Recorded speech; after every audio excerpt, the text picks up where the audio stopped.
You just became the owner of a failing theme park. And you have 1 year to turn it around. Guests hate it here. Attendance is falling. You have $50 million and guest satisfaction is sitting at just 40%. If you don't fix this place, It might not open again next year. you get 5 decisions. Make the best choice. You get a point. Once you choose, no changing your answer after the reveal. By the end, we'll see if you saved the park. Or made it worse. First problem. The rides are old. The food is bad. You're short-staffed. Where does your money go first? Option A, $25 million on a brand new roller coaster. Option B, $15 million fixing the rides, food, and staffing you already have. Option C, $8 million on cheap tickets and a huge ad campaign. 5 seconds.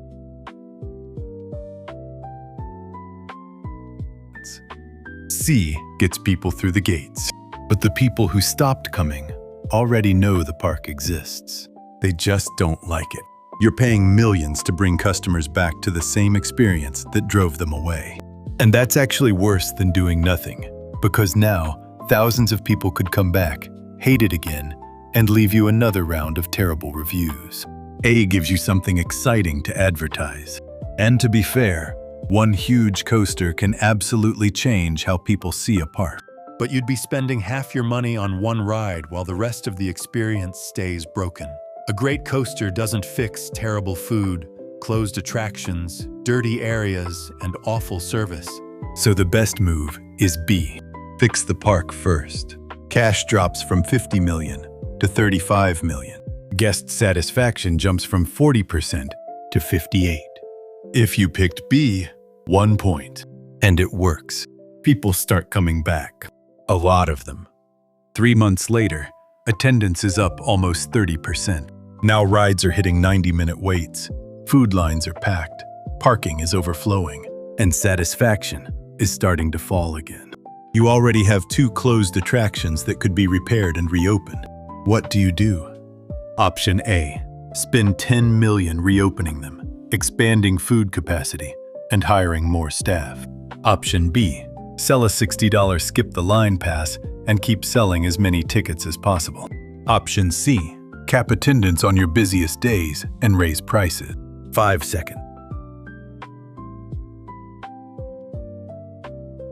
B makes money quickly, but you're charging people extra to escape a problem you created. And the more express passes you sell, the worse the regular line becomes. So now your highest-paying guests are happy, while everybody else watches them walk past. Not ideal for a park trying to repair its reputation. C is actually reasonable. Shorter lines, higher revenue per guest, no huge investment. And if this were one freak holiday weekend, I'd probably pick it. But you've been near capacity for almost 2 months. This isn't temporary hype anymore. The demand looks real. And those 2 closed attractions already exist. You're not gambling $10 million on something nobody asked for. You're restoring capacity that the park used to have.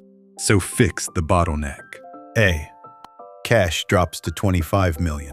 Satisfaction rises to 69%. Wait times fall. Food lines finally start moving. And suddenly, guests aren't just coming back. They're staying longer and spending more while they're there. 2 for 2 if you picked A. Then your phone rings at 6:12 in the morning. Your biggest roller coaster just failed inspection. Nobody got hurt. But the ride is shutting down immediately, right at the start of your busiest season. And this isn't just another ride. It's the coaster on your billboards. It's in your commercials. It's probably the first thing people picture when they hear your park's name. Option A. Spend $12 million on an emergency repair. It reopens in 6 weeks. Option B. Retire it and announce a $30 million replacement for next year. Option C. Close it for the summer. Spend $4 million on temporary attractions, then repair it properly in the off-season. Pick one.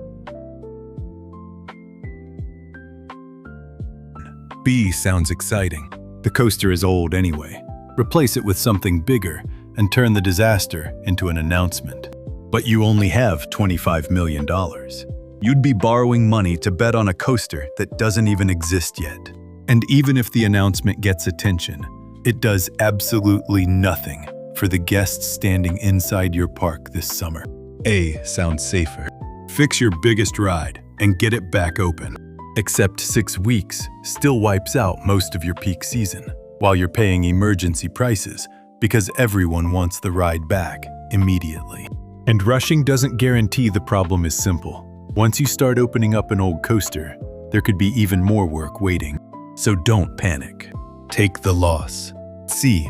Give guests something else to do now, then repair the coaster when the park is quieter. Cash falls to 21 million. Satisfaction drops, but recovers to 67% once the temporary attractions and events open. Not perfect, but you survive. If you picked C, that's another point. And somehow, you still finish the summer with your best attendance in years, which gets you noticed. A major company offers you $25 million. Cash, right now. But they want naming rights to the entire park for the next 10 years. Option A. Negotiate an $8 million deal for one section and one future attraction. Option B. Take the full $25 million and rename the park. Option C. Reject the deal completely. 5 seconds.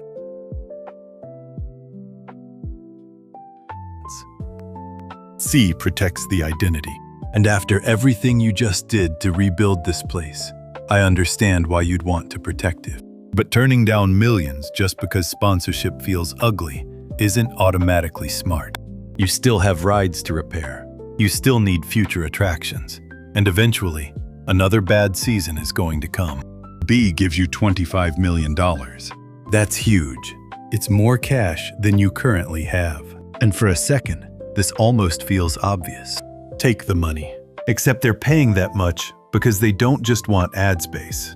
They want the entire identity you spent the year rebuilding. Every ticket, every sign, every commercial, every memory people have of the park gets attached to somebody else's brand for the next decade. Maybe that works, but that's a much bigger decision than simply taking free money. So I wouldn't take either extreme. Take the smaller deal. A. You get $8 million without giving away the whole park. Cash rises from 21 million to 29 million. You leave $17 million on the table. That's painful, but you keep control. 4 for 4 if you picked A. One decision left, and your competitor just made it harder. A park less than an hour away announces a $40 million roller coaster. It's taller than anything you have. It's everywhere online, and it opens next year. You have $29 million. Option A. Borrow the difference and build something even bigger. Option B. Spend $7 million on marketing and smaller upgrades, then save the rest. Option C. Spend $20 million on a major indoor attraction, memberships, and seasonal events. Final choice. 5 seconds. If you picked A, you took the bait. A new coaster isn't automatically bad. In fact, eventually, you probably should build one. The problem is why you're doing it right now. Your competitor announces $40 million, and suddenly you're about to let their budget decide yours.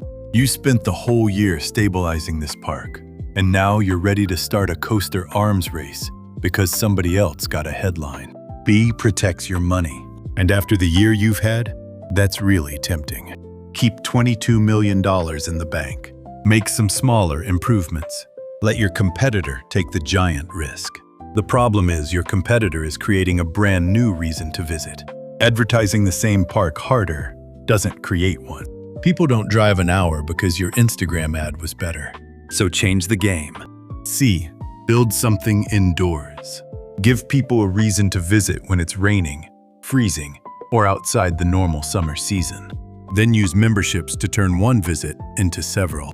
Halloween events, winter events, special weekends. Now, instead of trying to win one giant coaster battle, you're trying to make the entire park useful for more of the year. Your competitor spent $40 million creating one massive reason to visit. You spent less to create several. If you picked C, give yourself your final point. 1 year is over. You started with $50 million. 40% guest satisfaction, and a park that might not survive. Now you have $9 million left. Guest satisfaction is up to 74%. Your flagship coaster is being repaired. The park can handle more guests. You brought in a sponsor without selling the name. And you're building something that makes the business less dependent on summer. But notice what actually saved you. It wasn't one genius move. Almost every time, the flashiest option was sitting right there. Build the coaster. Sell more tickets. Rush the repair. Take the giant sponsorship. Copy the competitor. And sometimes, those moves might even work. You just didn't need to bet the entire park on them. You fixed the experience first. You invested once the demand proved itself.